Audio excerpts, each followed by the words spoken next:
আসসালামু আলাইকুম বন্ধুরা, এখন আমি যে ভিডিওটার রিয়াকশন দেবো সেটা হলো ব্যাটল অফ গালওয়ান টিজার। হ্যাঁ, শুরুতেই সালমান খানকে জন্মদিনের শুভেচ্ছা জানাতে চাই, হ্যাপি বার্থডে ভাইজান।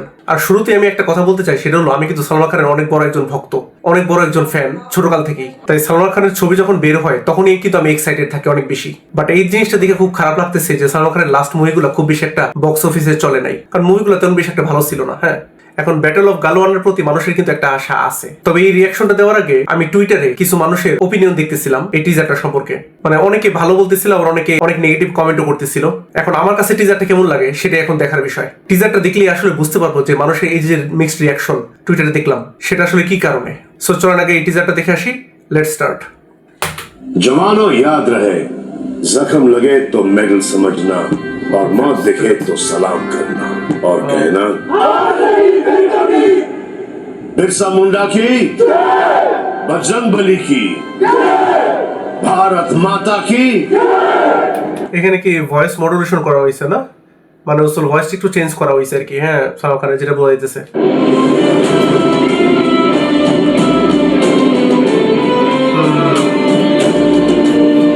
লুকটা ভালো লাগতেছে, এই জায়গায় লুকটা ভালো লাগতেছে।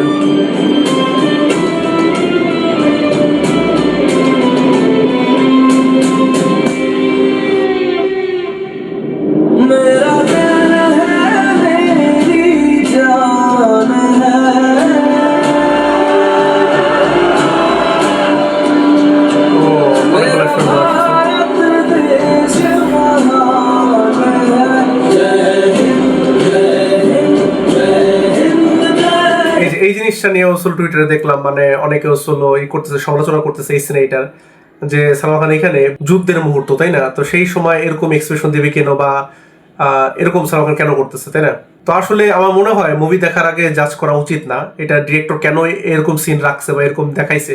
এটা কিন্তু মুভিটা দেখলেই বোঝা যায়। আমার মনে হয় জাস্ট টিজার দেখা আমার মনে হয় নেগেটিভ কমেন্ট না করাটাই ভালো। আচ্ছা, তারপরে আমরা বাকিটুকু দেখি, তারপরে আমার মতামতটা জানাবো। ओ मौत से क्या डरना, उसे तो आना है। उसे तो आना है ना।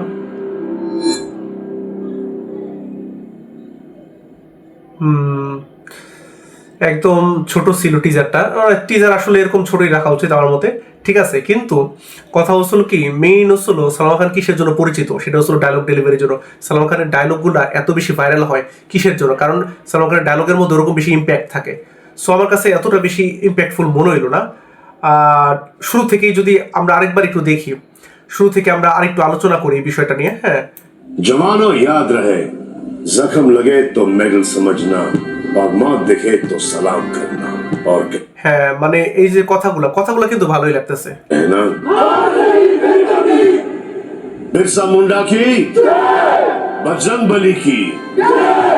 এই যে মানে অতটা ইম্প্যাক্ট মনে হইতেছে না। ইভেন আমার কাছে মানে একজন সালমান খানের ফ্যান হিসেবে আমার কাছে অতটা ইম্প্যাক্ট মনে হইতেছে না ডায়লগটা।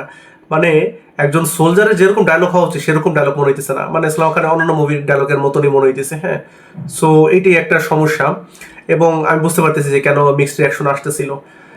এবার বুঝতে পারলাম আসলে। এখন হচ্ছিল মেইন সমস্যা ছিল এটা ডিরেক্টর। হ্যাঁ, কারণ হচ্ছিল একজন নায়ক, মানে আমি মনে করি তার পারফরমেন্সটা কতটা ভালো হবে সেটা অনেকটা নির্ভর করবে তার ডিরেক্টরের উপর। হ্যাঁ, সালমান খান যখনই ক্যারিয়ারের বেস্ট পারফরমেন্স দিচ্ছে, হ্যাঁ, সেটা আমরা তেরে নাম বলি, সুলতান বলি, বজরঙ্গি ভাইজান বলি, বা ইভেন ভারত ছবিতেও কিন্তু অসাধারণ পারফরমেন্স দিচ্ছিল সালমান খান। সো এইসব মুভির কথা যদি বলি, এটার পিছনে কিন্তু অন্যতম কারণ ছিল ডিরেক্টর। এখন এই ডিরেক্টরের প্রতি মানুষের ভরসাটা একটু কম আর কি, যতটুকু আমি দেখলাম, মানুষের কমেন্ট পড়লাম, যতটুকু করলাম হ্যাঁ টুইটারে, যে এটা ডিরেক্টরটা কে জানো, ডিরেক্টর হলো অপূর্বা লাখিয়ানা। তো এই যে মুভিগুলো বানাইছে, মানুষের অতটা বেশি একটা ভরসা নাই এই ডিরেক্টরের উপর। তো এখন কথা হচ্ছিল সালমান খান এরকম ডিরেক্টরের সাথে কেন কাজ করতেছে, এটা নিয়ে মানুষের কমপ্লেন। তো আমি আসলে জানি না আসলে বিষয়টা কি, আসলে সালমান খান কেন মানে বড় বড় ডিরেক্টরের সাথে কাজ করতেছে না। হ্যাঁ, যেটা করা উচিত কাবির খানের মতো ডিরেক্টর, বা হচ্ছিল বিশেষ করে আমরা বলতে পারি আলী আব্বাস জাফরের মতো ডিরেক্টর। হ্যাঁ, যে হচ্ছিল সুলতান, টাইগার জিন্দা এর মতো সিনেমা দিয়েছে, তাই না?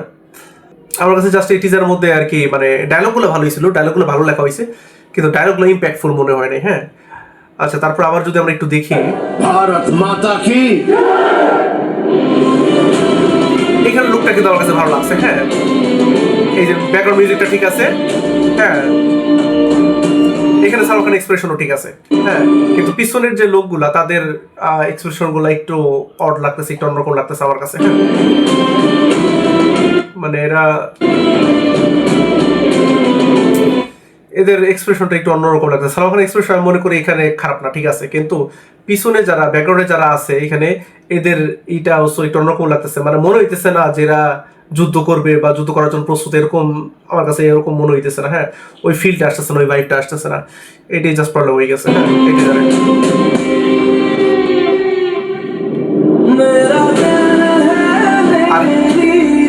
আর এইখানে হলো এরকম ভাবে দেখানো দরকার ছিল কি, এই টিজার মধ্যে এইভাবে হলো মানে ক্যামেরাটা এমনি ঘুরাইয়া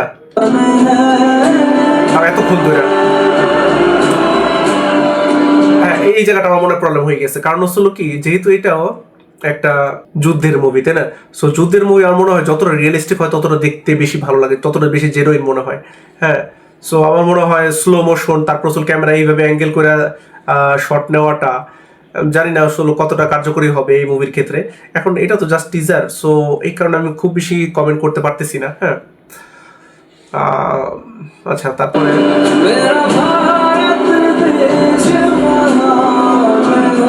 এই যে যে সংটা চলতেছে, সংটা কিন্তু ভালো লাগতেছে, সংটা অবশ্যই সুন্দর লাগতেছে। হ্যাঁ, এখানে হলো সালমান খান বুঝলাম যে পিছনে যারা সৈন্যরা আছে তাদেরকে সালমান খান কনফিডেন্স দেওয়ার জন্য এরকম করতেছে। হ্যাঁ, কিন্তু এইটা কিন্তু আমার মনে হয় তারপর আমার মনে হয় কনফিডেন্স যদি দিতেও চায় সৈন্যদের, তাহলে আমার মনে হয় একজন সোলজারের এরকম এক্সপ্রেশন অত বেশি একটা মানে না। এবং আমি এখানে সালমান খানের দোষ দেবো না, আমি এখানে ডিরেক্টরের দোষ দেবো। কারণ ডিরেক্টর কেন এই সিনারিটা রাখছে বা এরকম করতে বলছে সালমান খানকে, তাই না? তো জানি না আসলে।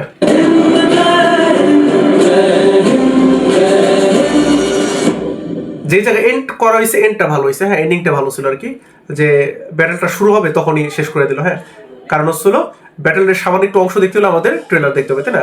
এটা আর কি বোঝা গেল আর কি। হ্যাঁ, मौत से क्या डरना उसे तो आना है। এই যে মত সে কে ডানা উসে তো আনা হয়, ডায়লগটা কিন্তু সুন্দর, কিন্তু তারপরও যতটা হেভি হওয়া উচিত ছিল, যতটা ইম্প্যাক্টফুল হওয়া উচিত ছিল ততটা আমার কাছে মনে হইলো না। একটা ওয়ার মুভি থেকে বা একটা যুদ্ধের মুভি থেকে, হ্যাঁ, একটা সোলজার যখন সাধারণত দেখা যায় যে যুদ্ধের মুভিগুলোতে আমরা জানি যে যে সোলজারদের মধ্যে কিন্তু আলাদা একটা অ্যাগ্রেশন থাকে। হ্যাঁ, যেমন আমরা সানি দেওয়ালের মধ্যে দেখতে পারি। হ্যাঁ, বর্ডার ছবির মধ্যে ছিল যে জিনিসটা। ইভেন বর্ডার টুর যে টিজারটা বেরোইছে সেখানেও কিন্তু মানুষের মিক্সড রিয়াকশন থাকলেও সানি দেওয়ালের যে ডায়লগ ডেলিভারি সেগুলো কিন্তু মানুষের অনেক ভালো লাগছিল। কিন্তু এখানে সালমান খানের ডায়লগ ডেলিভারিতে জাস্ট মানে অতটা ইম্প্যাক্টফুল ছিল না, আমি জাস্ট এইটুকুই বলবো। হ্যাঁ, 17 এপ্রিল 2026 বের হবে। আচ্ছা, 17 এপ্রিল বের হবে, তাই তো? এখন দেখা যাক কি হয়। আসলে টিজার তো, এই কারণে আমি খুব বেশি কমেন্ট করতে চাইছি না। এখন আমি নেগেটিভ কিছু বলতে চাইতেছি না, মুভিটা সম্পর্কে ট্রেলারটা আসলে ভালো করে বোঝা যাবে। হ্যাঁ, আমার মনে হয় এখনই এত নেগেটিভ কমেন্ট না করে মানুষের আসলে ট্রেলার পর্যন্ত ওয়েট করা উচিত। কারণ টিজার কিন্তু খুব বেশি একটা কিছু দেখতে পারলাম না আমরা, জাস্ট বলতে পারি ফার্স্ট গ্লিমস দেখতে পারলাম মুভির। হ্যাঁ, এইটুকু কিন্তু মনে হইলো। সো ট্রেলার আসা পর্যন্ত বোঝা যাবে। তবে আসলে ফার্স্ট ইমপ্রেশনটা অতটা বেশি হয় নাই, অতটা বেশি ভালো হয় নাই যতটা আমরা এক্সপেক্ট করছিলাম। হ্যাঁ, তো এইটাই আর কি আমি বলবো। আরও বেশি ইম্প্যাক্টফুল হওয়ার দরকার ছিল সালমান খানের এক্সপ্রেশনে বা সালমান খানের ডায়লগ ডেলিভারিতে, বিশেষ করে আরও বেশি ইম্প্যাক্ট হওয়া দরকার ছিল আমার কাছে মনে হয়েছে। তবে আসলে ডিরেক্টর কী করছে এখন ডিরেক্টর ভালো জানে।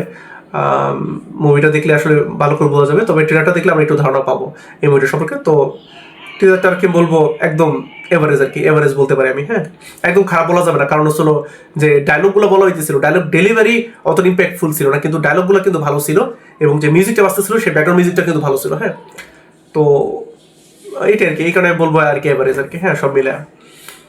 তো আপনার কাছে টিজারটা কেমন লাগছে সেটা অবশ্যই কমেন্ট করে জানাবেন।